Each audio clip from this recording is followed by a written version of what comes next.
Corona মহামারীর পর বিশ্ব অর্থনীতিতে আবারও বড় রকমের শঙ্কা। মধ্যপ্রাচ্যের সংঘাতের জেরে বিশ্বজুড়ে বড় ধরনের অর্থনৈতিক বিপর্যয়ের আশঙ্কা করছে জাতিসংঘ। আরেক সংস্থা ইউএনডিপি এর মতে জ্বালানি সংকটের প্রভাবে বিশ্বজুড়ে বেড়ে চলা মূল্যস্ফীতির কারণে নতুন করে দারিদ্র্যের মুখে পড়বে 3,20,00,000 মানুষ। তেল ও সার সরবরাহ ব্যাহত হবার কারণে চরম সংকটে পড়বে উন্নয়নশীল দেশগুলো।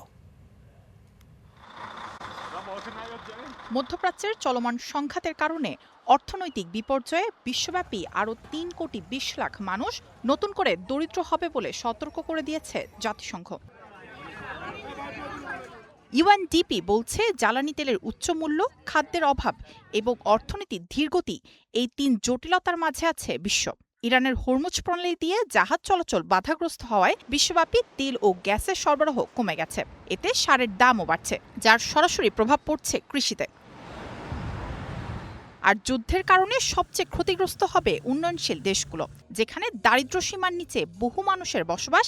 সেখানে নতুন করে আরও দরিদ্র জনগোষ্ঠীর সংখ্যা বাড়বে। তাই ইউএনডিপি বলছে উন্নয়নশীল দেশগুলোকে জরুরি সহায়তা দিতে প্রয়োজন $600 কোটি তহবিল। সাহায্যের প্রয়োজনীয়তা যখন বাড়ছে, তখন যুক্তরাষ্ট্র ও যুক্তরাজ্যের মতো পশ্চিমা দেশগুলো তাদের বৈদেশিক সহায়তা কমিয়ে দিচ্ছে। নিজস্ব প্রতিরক্ষা ব্যয় বৃদ্ধি এবং ঋণের বোঝা কমাতে তারা এই সিদ্ধান্ত নিয়েছে। মাইশিকা রহমান, স্টার নিউজ।